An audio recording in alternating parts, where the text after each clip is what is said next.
Tobambe mabanga pour habiter à Nzambe. C'est quoi tozo azol baso ke to moni e pe to yebi to moni e.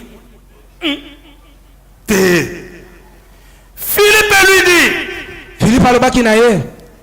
Disciple na ye. Moye koli na ye. Seigneur. Kolo. Montrez-nous les pères et cela nous suffit. La kisa biso tata bongo ekokoka pona biso. Yo la kisa biso kaka tata ekokoka yo baka tata. La kisa biso ka la kisa biso ici kasi. Montrez-nous les pères et cela nous suffit. La kisa biso tata bongo ekokoka pona biso. Jésus lui dit. Yes alobaki na ye. Maintenant écoutez. Siko boyoka. Il est si longtemps que je suis avec vous. Et umeli penza etenga na zali longo na bino. Et tu ne m'as pas connu. Pe yo yebi ngai te. Philippe lui dit. Philippe alobaki na ye. Qui m'a vu a vu le Père. Jésus, tu m'as pas connu Philippe. Tu n'as pas connu Philippe. Oyebaki ngai te Philippe. Celui qui m'a vu a vu le Père. Moto ya moni ngai amoni tata. Comment dis-tu montrez-nous le Père? Pona nini ozoloba ye te moni sabiso tata. Amen, amen. Amen. Oya moni ngai tata ye wana. Ndeni ozotuna ngana la exota tata muso aza wapi? Amen, amen. Amen. Tango moni Jésus colonne de feu oyo yango ne côté la que tango Jean-Baptiste azo baptisé. La plénitude de la divinité était incarnée dans la chair Jésus. Ditondi ya bonzambe efana ki mobimkati na nzoto Moi Yesu. et mon père nous sommes ngana tata toza mutu moko. Soto ebaki ngai boyebi pe tata. Yo la isabiso ka tata pour me siliti. O ya moni ngai. Bana kalonga na vai na bino yo Philippe. Oyebi ngai te pozo tuna ngana la tata Philippe. Mendengo zo mona ngai tata e wana ti. Applaudissez très fort. Tobeta maboko makasi. Est-ce que batuna ki e bamona mwana te batuna ki bamona esprit batuna ki alax bango tata banda nazana binotisiko oyebi ngai te Philippe pona nozo oluba ngati na alax tata ndingo zo mona ngana kasi ye tata ya nozo mona tata mona la kate azana kati ya njoto nde komi visible. Amen. Zote komine komonana. Amen, amen. Amen. Applaudissez très fort. Ça, c'est la grande révélation. Wanande emoni seli ya monene. O bato nyonso tu ya mayele. Bakoki koyeba yango te. Pona nini? Nzambe alobi a caché makambo yo epa na bato mayele. Mais apesi yango epa na bino oboza bana. Obo yebe le côté pour apprendre. À qui veut le prendre? Et pas na nani ya sengi oya lingi ko yekola. Amen, amen. Amen. Applaudissez très fort. Tobeta maboko makasi.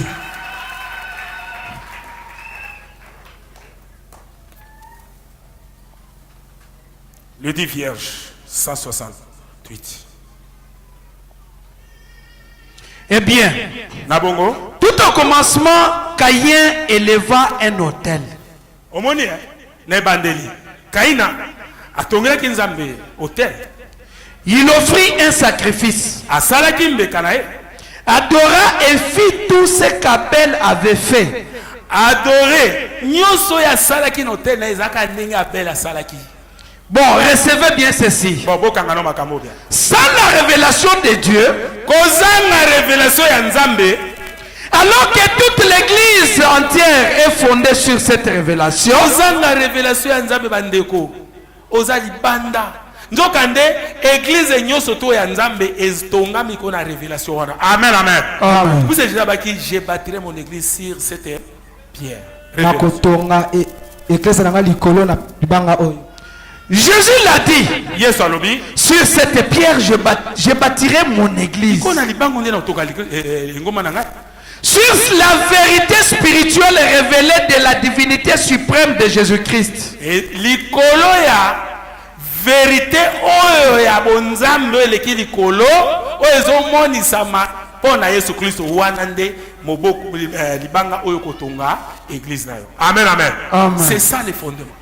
Wana ne mongo moboko. Siko biso to tongami bien. Yo tonga mabe. Nzamba zawa. O eza magie. O wana ba secte. Biso de toza l'église mondiale toza ba mitu kwa toza ba couvent. Nzamba zandawa. Amen amen. Amen. Nzoka nde kuna nzamba zate batonga mi mabe. Amen amen. Amen. Omoni makambo na yebisa bino. Soki lelo tozuika ba prêtre, ba be, ba kiri, ba vendre ko bovandi. Na te bango kaka. Ba kota na auction, ba pesa ba message, ba ko tutu ka ba ko koya mabeli. Amen. Applaudissez très fort pour les. Tobeta maboko makasi pona nkolo. Na otuna ba ote kasi boba keza magie boko mo sesu magie wote. Motako za binote. Applaudissez très fort pour les. Tobeta maboko makasi pona nkolo. Sur cette pierre, je bâtirai mon église. Est-ce que vous comprenez? Amen. C'est la vérité. Bato mosusu ogomona aene awa alobio ande na komiana na mon église yango makaba sala eza liloba nzambe te yo ebi liloba nzambe batuna kande pasteur bakambo ezosalema wa lakisa nalingi namona oka na bible na boy brochure namona oka na bible pour ce bible brochure eza ne répétition ya bible mais okoyo omoni ke kuna basala eloko mosusu osengi ya bible tuna kasi nafungwa na pesa yo te. Amen amen. Amen. Yo moni nzambe akokita na esika sa makambo ka pamba bongo pona ni aza bisika nsote pona no mo makambo bisika nsote makambo na biso soko ndimi yango ka ndena bisa yo ozamba na bondi pona oza geri. Na ko ebise kaka na uti ko te yo kombo na yo tango etango maki liboso et c'est pour ça que mukufi mais o eza malade moto akuta vivre allez longwa. Amen. Tellement que l'obiki. Obiki pemba moko. Amen. Applaudissez très fort pour les. Tobeta maboko makasi pona nkolo. La reine des Séba, c'est 3. Rapidité, rapidité. Sur cette pierre, je bâtirai mon église. Peu importe le nombre de persécutions. Étalité façon lingomba langa so na tonyango awa na révélation de bozubo. Étalité so ki bakoko tungi sabina ba façon so finga ko sanya so ba persécution wana. Combien de barrières ils érigent pour vous exclure? Ceux qui bâtirent bino ba barrière pour ba longola bino. Je bâtirai mon église. Ngai na kotonga lingomba na ngai. Et les portes du séjour des morts ne prévaudront point contre elle. Et la porte nyoso tout ya esika ba kufi ekolonga yango te tango nyoso. C'est vrai. Ya solo na zo ebisa blonga Jésus. Cela montre que les portes du séjour des morts seront contre elle. Église na ye porte ya lifelo ya séjour des morts ekoza contre église dans Nzambe. Pour na neza contre biso. Parce que ta solo ba on mais ouais. Au nom de Jésus, vous les ont bougé. Si vous avez pour la mission bien. Amen, amen. Amen. Vous avez bien. Il faut pas qu'on dans la démon en fait. Des mots bibliques qui vont attaquer Batona. So ba ebo bazo no to ko kite. Ba linga mi pena baza cercle na ba ange. Ba chare moko za na ba arme ata biso to zamote. Moi to ko tezate. Ah, c'est vrai. Allez, groupe boutique. Allez, bien au Kenya. Bah, moi été. Ce qui va baser pour ma mayo. Amen, amen. Ne connaissons pas qui va préparer déjà que ma collier lobby. Ce qu'on combine ka awa to kutani et sili. Aku fallait soutenir. Aku fate. Au moins l'état moto on a pas na sécuriser kasi. A comme na sécurisation en Zambie. Bosiko porte en fer ya kasi et le moulant. Amen, amen. Amen. Applaudissez très fort pour le Seigneur. Tobeta maboko makasi pona nkolo. Mais elles ne pourront pas prévaloir. Je bâtirai mon église. Le Saint-Esprit agissant. Œuvrant. Le Le Christ ressuscité agissant. Donc église oyo eseko ekokota mosala. Le Christ ressuscité agissant. Kristo oyo aseko akobanda kosala nde bozomona azosa kwa lelo nya kosala. Amen, amen. Amen. Qui peut arrêter cela? Nani akoko telemela ngo? Essayez de le faire. Soki ameki kosala, Vous ne le pourrez jamais. akoki kosala kate. Cela continue sans cesse. Yango ezoke liboso tango nyonso tu. Et émettez toutes les critiques que vous voulez. Boloba ba critique nyonso tu bokolobela ngo pona église na Nzambe. Cela ne fera que fortifier l'église chaque fois que vous le faites. Yango ko fortifier biso ko pesa biso makasi tango nyonso tu bazokoloba biso mabe. Yango zo fortifier biso to kende liboso. Elle va de l'avant. Amen. Tozoke toujours liboso. Elle est donc partie. Église ekei. Elle a pris ses chameaux Ezui chameau nango mati ekei cheval. et a mis son argent dans une petite trousse. J'imagine qu'elle a campé cela. C'était donc la première réunion à laquelle elle participait. Et le lendemain matin, elle est revenue.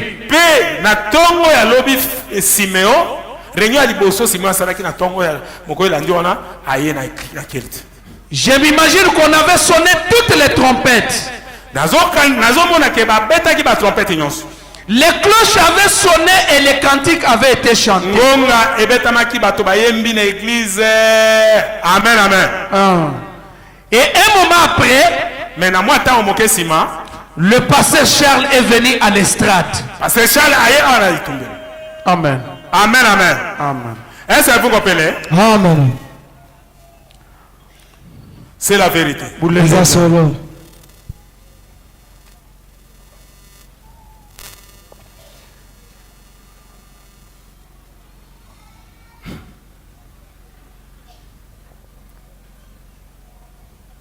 Ces gens-là, n'essayez pas de les maudire. Tel que vous êtes là, vous êtes baptisés au nom du Seigneur Jésus-Christ. Et vous êtes assis dans le lieu céleste avec Jésus. Vous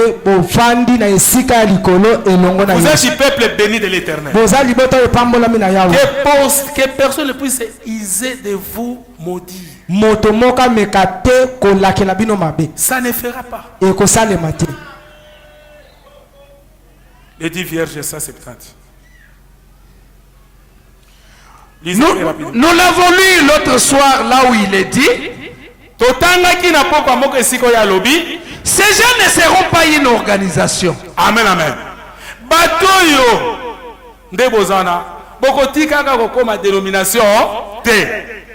Ils seront errants dans le pays. Bokozala tango nyonso tu na bisengo na bamboka. Bisika na bamboka. Habitant sous des tentes, kovandaka bokozala kotambola bozoke na mboka moko boye bozotongaka bandako ya baema. Pauvre et humble. Boza babola, boza na eloko te, boza bato moko humble komikitisa. Il dit cependant, n'essayez pas de le maudire. Parce que je suis avec eux. Amen, amen. Amen.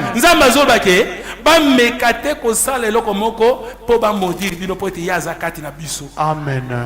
Amen, amen. Boza bato moko humble. Ba pauvre. Babola. Na mokili. Amen. Menga nzambe nazana bango ko meka ko modiri bango te parce que ekosala eloko moko te. Amen, amen. Amen. Écoutez maintenant. Yoka siko. Ces gens croyaient dans les mêmes rites que ceux-là croyaient. Moni bino bozondi malo lenge moko ba musura pe bandima. Amen, amen. Lenge moko kaye asalaki hotel na ye abel pe asaki na hotel na ye ndenge moko.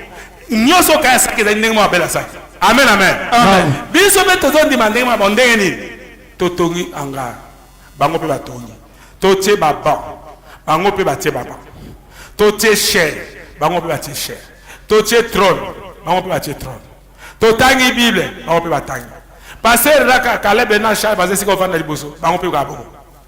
Amen, amen. Amen. Toza ko adorer ndenge moko mais nzoka de différence ezali ya révélé.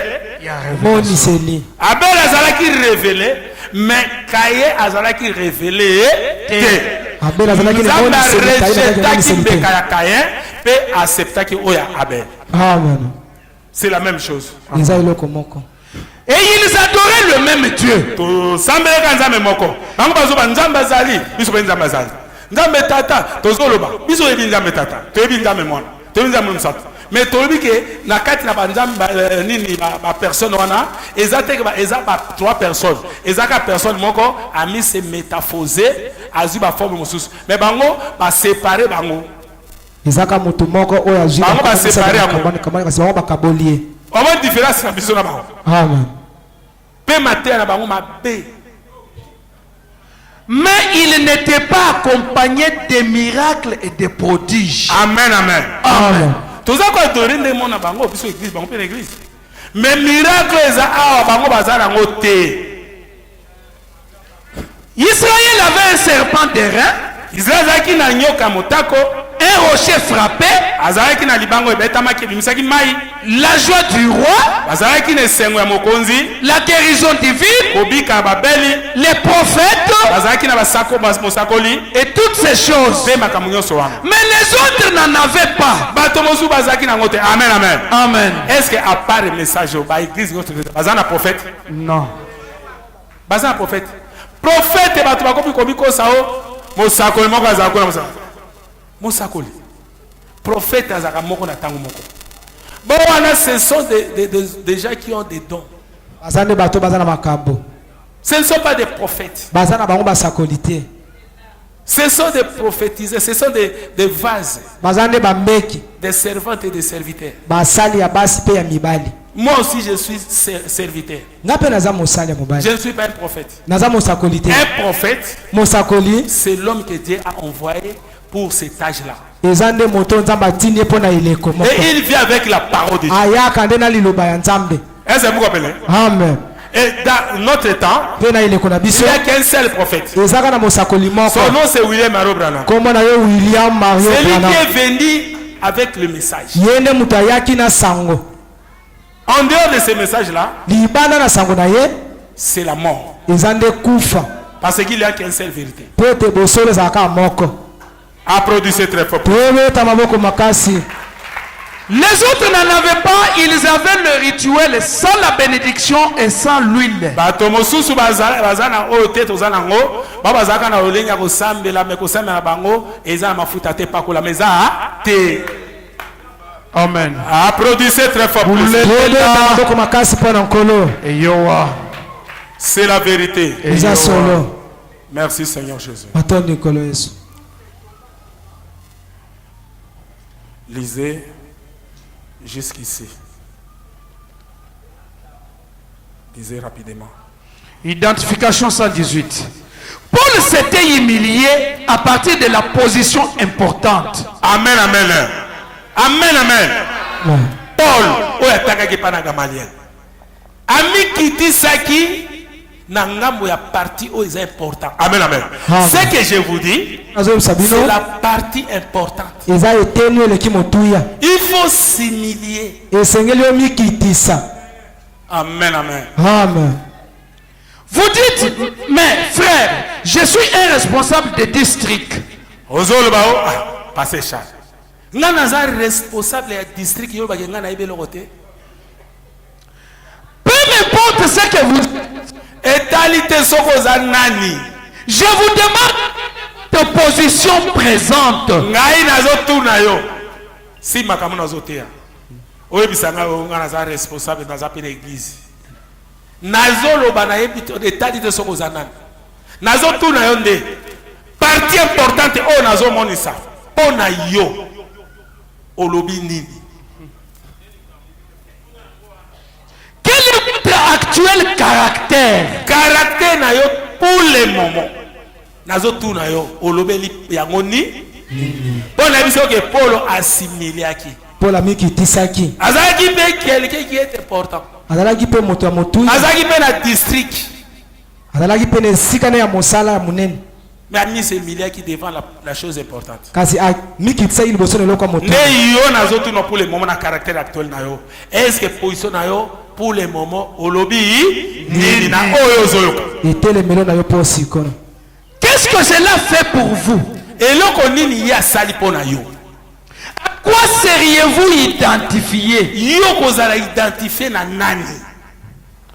Paul, souvenez-vous-en, s'est humilié à partir de la grande instruction qu'il avait reçue au pied de Gamaliel. Paul soki botai malamu ya mikitisaki azalaki na koyebi boyebi bele oyo azwaki pa na Gamaliel.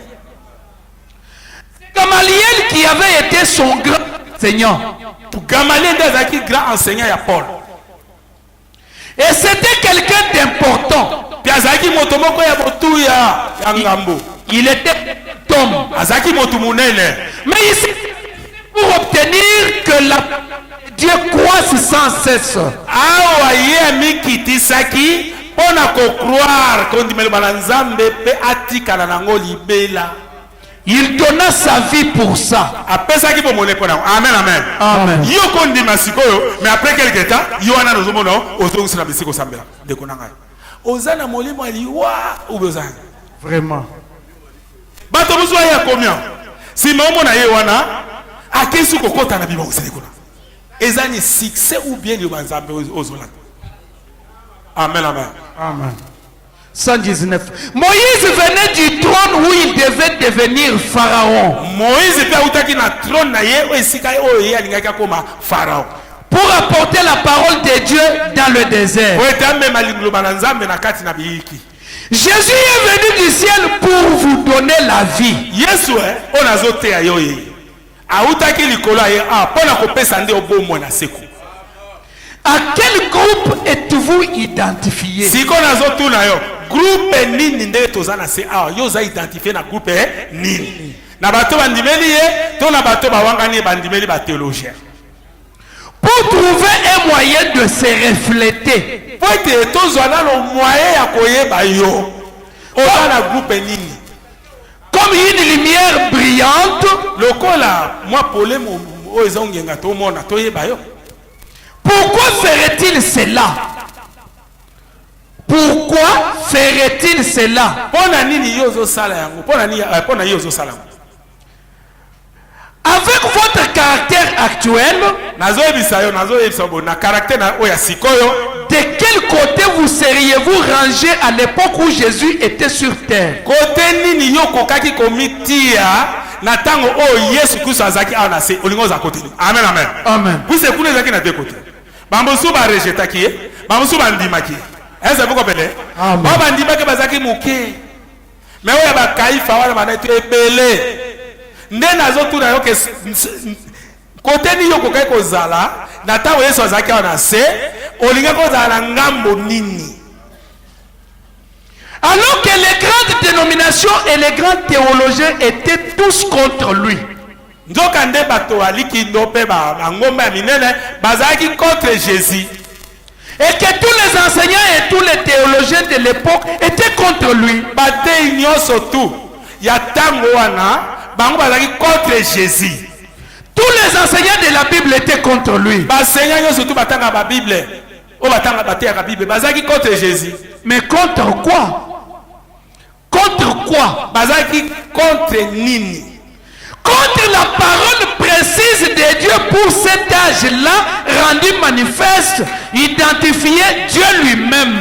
Bazalaki contre liloba na Nzambe penza oya solo nde na otea boye oyo ezomonisama na tango wana oyo ezalaki liloba ya Nzambe ya solo. Amen. On l'appellera conseiller. Bazo benga ye conseiller ndenge komami na Bible. Prince de la paix, Dieu puissant. Prince de la paix, Nzambe na nguya nyonso. Père éternel. Tata na seko. Une vierge concevra et donnera naissance à ce fils. Ye abotami pe apesi sens na fils na ye. Une vierge concevra et donnera naissance à ce fils. Ngondo moka kobota pe akopesa naissance na mwana. La domination reposera sur ses épaules. Vous voyez, son royaume n'aura pas de fin. Qui est Amen. Qui est cette personne-là? Un enfant Dieu. Dieu donc est devenu un homme. Pouvez-vous vous imaginer Jéhovah pleurant comme un bébé? Est-ce que vous avez imaginé Jéhovah azolela lokola mwana moke. Pouvez-vous vous imaginer Jéhovah naissant dans une étable? Est-ce que vous imaginez Jéhovah abotami na poso anjete na kati ya biboele moko na banyama? Pouvez-vous vous imaginer Jéhovah jouant comme un son? Est-ce que vous avez imaginé Jéhovah azosaka lokola bana nyoso basaka na katanga azokola? Amen, amen. Amen. Yaka na 7h. Aki azui 7h. Aya pesi. Papa na tata Joseph. On va papa. Amen, amen. Amen. Jéhovah. Est-ce que vous comprenez? Vraiment. Et le mot que vous mettez à Bible, papa na se basaka ba jemo koboye. Amen, amen. Kangaye. Ne ozandeni. Azo saka ba je. Ne bana mike bazo saka. Amen, amen. Bande koboyoka. Toyebite koma mapete. Mais tozo betaka lisolo ba pesa biso. Amen, amen. Amen. Tango tosaka batissimo. Liboso na kula na église catholique. Poda koma mo Kristo ya lokuta. Amen, amen. Mais ngongwala tozo ba te ba Kristo solo. Ba ebisa biso boye. Dova bébé wana. Tabanda ko sakarati azana bandinga na ye. Bongo azui mabele. Onde to banosa mabele police na mwa mai. Siko desine masu mwa moto atemi na mwa maboko. Masu to saka mwa ndako moko boye na mabele to seba porte ndeko kota salon ngoyo. Tato zaki banga. Siko bango babi asaki mwa ndeke moko boye na mabele atia maboko ba sebo. Epumbuki. Amen. Mais et comment mande? Ce que comment makabe tozote ango mais comment bete. Ba uti nango wapi bibakisa bakisa. Amen, amen. Amen. Mo ba sende ke moto atika mo atia mo boko na boye. O kona na Jésus. Ta bando sakana ba dingane. Asala mo mabile moko boye. Atina mako za seka. Ba mo ndega. Biso kokondi bango to wala pya mona njambe. Vraiment. Nzokandelo kuta. Amen, amen. Amen. Applaudissez très fort pour le Seigneur. Pouvez-vous vous imaginer une église qui prétendait l'adorer, le crucifier? Pouvez-vous vous imaginer une église qui prétendait l'adorer, le crucifier? Est-ce que beaucoup de gens bien? Est-ce que beaucoup de gens église lingomba oyo eza koloba keza ko sambela Yesu ezo ko se bomaye? Amen, amen. Est-ce que vous comprenez? Biso ne tozo sambela Seigneur. Bon tozo Seigneur to bomaye. Jamais. Eh bien, avec quel côté vous seriez-vous identifié? Yangwana zotuna ngambo nini oyo na tango na yokoke kozala. Po tango wana ngambo ninge kozala ndele lepo kozala ngambo ngo. Soko za côté oté o croire makambo te, ça dit na tango ningo za côté ba pharisien. Soko croire siko makambo koto ndeti bino bozala ndebo croire nango. Na moment Jésus azaki beto za côté à Jésus. Applaudissez très fort pour le Seigneur. Tobeta maboko makasi pana nkolo. Voilà mon sabato tu balali. Tozoti KDG si. Avec le côté de ce que la vraie et précise parole disait, na côté oya solo ya libanzambe oya solo banaye koloba, où auriez-vous pris position pour votre credo? Yo ozu position na yo ngambo nini pona credo na yoti lelo tikakati. Avec votre caractère actuel, na caractère na yo oya lelo ya sikoyo. où seriez-vous? Yo linga koza na ngambo ni. Eh bien, c'est juste là où vous auriez été. Donc ndenge oza wana position na yo lelo nde na tango wana eza pe même position na yo na tango wana. Tout ce que vous êtes en ce moment même,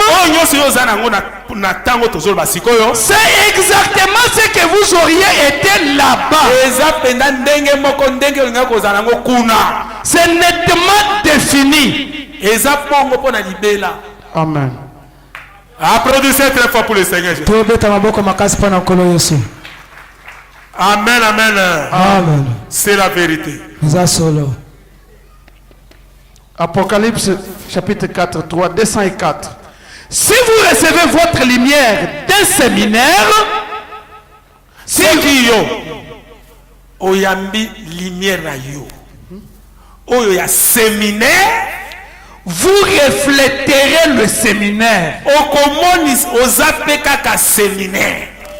Si vous la recevez d'un séminaire méthodiste, yo so qui ont reflété séminaire on dit message matin abino ya méthodiste oza méthodiste oko refléter kaka vous refléterez le méthodisme. Est-ce que vous comprenez? Amen. Moto la mota ko refléter lumière na ye o yazali. Oko mona na eloko yazali. So qui mangiste catholique nini tout à part Jésus on dit makambo te, ça dit ozo refléter kaka o yayo. Mais et comme nulle part. Mais oyo et vous même son alola. Na keko bongise la Bible esika. Mais lingomba na yo na lilobo bozotea eyebisi obongote. Mais o biso tozala ngwaza kati na sabi na keko bongisa biso na koya kozwa. Po esika ngaza bino pe bozanga. Est-ce que vous comprenez? Mais si vous l'avez reçu dans la gloire de Dieu, quoi? Mais si vous avez reçu cette lumière dans la gloire de Dieu, par le buisson ardent, amen, amen. Cette lumière que vous recevez, vous devez recevoir cela par le buisson ardent. Amen, amen. Amen. Aujourd'hui, les buissons ardents que Moïse avait entendu la voix de Dieu, que Paul avait entendu la voix de Dieu, aujourd'hui, tel que je vous parle, les buissons ardents, c'est l'homme. Vous tendrez d'attendre la voix de Dieu dans les buissons ardents comme Moïse avait entendu. Est-ce que vous comprenez? Amen. Vous comprenez? Nzambe change kaba masque. Amen. Azaki na kati ya colonne de feu. Ati comme faire comme kati ya Jésus. Ati Jésus a koti kati ya disciples. Je serai avec vous tous les jours jusqu'à la fin du monde. Et si quand Nzambe a koti ya vandi, c'est les buissons ardents. Vois oyo Moïse ayoka ki Nzambe azaki na kati ya mona ki Nzambe te. Nzambe amona ka te. Tango moni colonne de feu moni Nzambe te. O moni nde colonne de feu mais Nzambe azana kati ya colonne. Ikonzi na moto. Est-ce que vous comprenez? Amen. Yama moni bazaki na difficulté. To bata Jésus babi non, mais yo moto le baki ozanzambe. Mais abingana tata tozamoko. Kasa za katiti. Est-ce que vous comprenez? Nzambe amona te bamona kamo. Lelo pe otango zoteyama. Nzambe mutazo teya yo. Mais ozo mona ndemo. Mais là si ko misala tango esama oyeba kezai. Applaudissez très fort pour les Lorsque Moïse sortait de sa présence, il devait se voiler le visage pour que le peuple puisse tout au moins le regarder. Tango Moïse abimaki na présence na Nzambe, elongine ezaki couvrir na lolenge ke bato ba mona yete. Bato ba mona ye. Bato ba mona ye. Amen, amen. Amen. Ça dit Moïse azaki couvrir na lumière. Petango abimi ezaki po bato ba mona ye. Lelo pe oyo Charles pe aza couvrir na aza oin atindami po bomona Nzambe. Il était rempli de la puissance de Dieu. Atondaki na nguya na Nzambe. Et maintenant, parfois nous pensons que nous sommes les élus. Mbala mosusu bino batalolenge wana. basambeli ya ndenge mosusu. Bozomona ke no toza baponami. Et j'espère que nous le sommes. Bon, nakaisi ete tozali baponami kasi. Mais tenons-nous-en bien strictement à la Bible. Kasi tozwa ndenge tozali totia yango penza na kati ya Bible. Et puis, si tout est en parfait accord avec les Écritures, soki nyonso te kokana makomi ndenge yozo sambela lo sambo na onde boteyaka obike oza eli to ndimike biso tu toza beli. OK, mais tozwa matia na yo ndenge binzambi totia yango na Bible. Soki kokani oza eli, mais soki kokani te ozo petandre nde kolobaki oza mopona mi te. Et est en ordre avec les Écritures, et que cela rende gloire à Dieu et honore l'Église et tout, alors nous savons que cela est de Dieu. Parce que la Bible soutient cela. Amen, amen. Amen. To Eza, Bible ezo soutenir. Ba serviteur envoyé de Dieu bazar, Bible ezo soutenir. Mabala, nyoso tout, prophétie, vision, Eza na Bible, Eza, Bible ezo soutenir. Baptême, otozo baptisé. O Eza, Bible ezo soutenir. Nyoso tout. Mais notre théorie seule ne confirmera pas cela. Kasi théorie na biso yango moko eko confirmer biloko wana te o nzamba zo sala. Cela ne fera aucun bien. Ekotikala ko sala bino malamu te biloko wana. Cela va échouer. Ekozana échec ato malade robika te. Ainsi donc, Nabongo, si quelque chose nous a frappé, soki eloko moko betio na nyonso tu, peu importe combien cela semble être réel,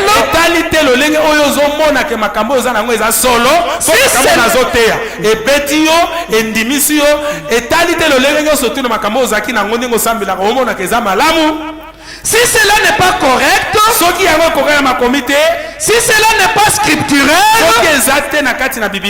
débarrassez-vous-en immédiatement. Il y a une véritable chose qui attend. Vous voyez? Amen, amen. Débarrassez nous wana. Zala musika na yango. Eloko ya kitoko yango ezo zela kaka. Soko débarrasser nango oyawa nzamba yambio. Applaudissez très fort pour les. Tobeta maboko makasi pana nkolo. Oh Seigneur Jésus. Oh nkolo Yesu. Dernière situation. Itangi ya suka.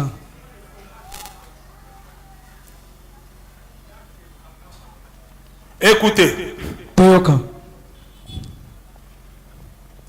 Comme j'ai la vision des deux endroits, j'ai la vision des deux endroits. Et par la grâce de Dieu, je ne dis pas ceci pour être sacrilège et si c'est faux. C'est Dieu, mais que Dieu me pardonne. Je crois que j'ai été dans les deux endroits. Vous voyez, dans les deux endroits, j'ai vu les racheter et les bénis. Et j'ai vu les perdus et l'endroit où ils se trouvaient. Et c'est pourquoi je me tiens ici aujourd'hui en tant que votre pasteur pour vous conseiller des fruits de ce chemin qui descend. N'allez jamais sur cette route. Cette route qui descend au fond là-bas. Les lieux de tourment. Je vais vous expliquer ça. Le chemin qui descend. N'allez jamais sur cette route. Et vous n'avez tout pour vivre pour ce chemin béni qui va vers le haut où les rachetés sont dans la joie et la paix. Et ils ne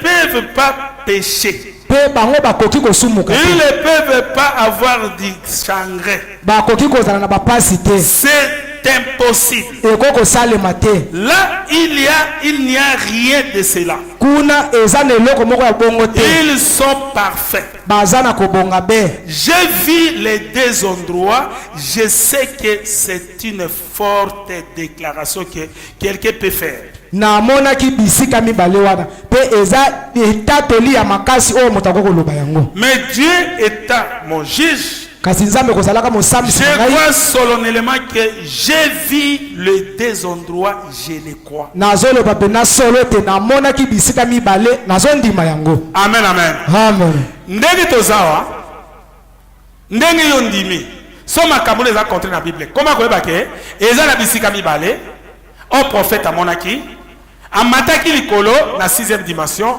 amonaki ba racheter, ba baza béni. Akitaki pe na 5e dimension, amonaki ba oyo, bandimaki te, baza bazo souffrir. Mais conseil nazo pesa bino, koke na chemin ezo kita te. Débarrasser na eloko za nango eza mabe. amen Soko tika nango, soko kufi okoke na chemin ezo descendre. zelo wana ezokita Na lieu de tourment. esika ya Mais minyoko plutôt, ndimba kotambola, obika, ozana, ondima makambo epo, soko kufi, oke na nzelo eza béni vers les haut. zela oyo epambolama ezoki likolo Na 6e dimension. na bosanda motoba Amen, amen. amen Et ça vous dépend. ezotalela yo moko sikoyo Amen, amen. amen C'est la vérité. eza solo Dernière situation. litangeli ya suka Apocalypse 4, 3, 19. Et rappelez-vous, Amen, amen. amen Esika obo vandi. Nde bozawana. Sikoyo. Soko zaka boeti une année, 2 ans, 3 ans. Tobimika tole tozongi lo banzambe, tobimika to banzambe. Mais osa lisumute. Siko ozo welelo bimo kende wapi? Ozo keka siko ozo bana ko solo solo la. Tozo tosisi déjà.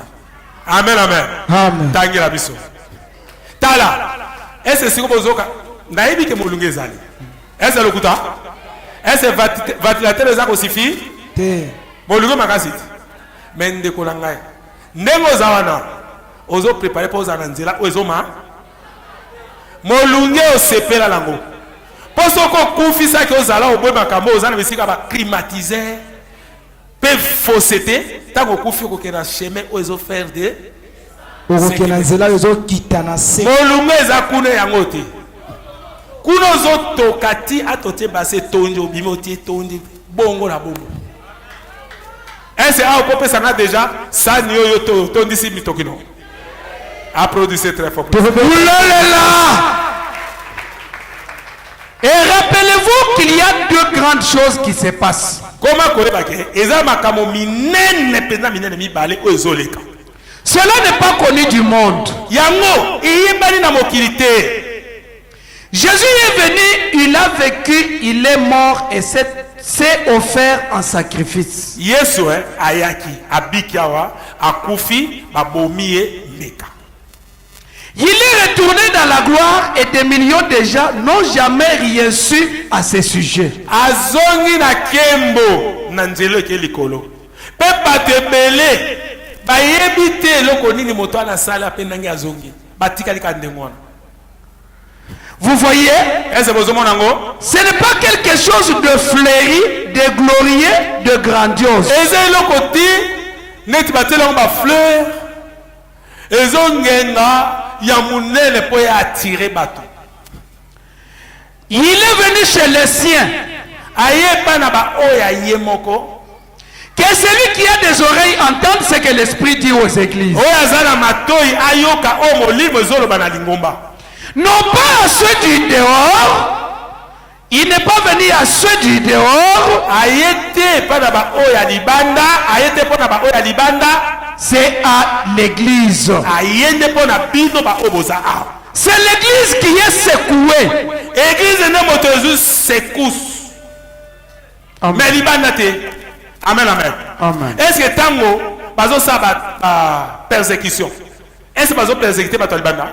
banyokola bato ya bana bakopersécuté nde église na nzambe bakonyokola nde eklese ya nzambe bacatholique baprotestant kimbangiste témoin de Jéhovah tout wana bakozala calme ofanda po bango bakokota na conseil communique des églises bakokota na lisanga ya bakoza persécuté te mais bato bakopersécuté bango c'est l'église du Dieu vivant c'est nous bakonyokola nde eklese ya nzambe na bomoi biso nzoka nde makambo ezoleka ya monene ezoleka boye bato ebele baza wana bazoyeba yango te ndenge Jésus ayaki akufi babomi ekoma mbeka ti ya mati likolo bayebi te eloko nini elekani.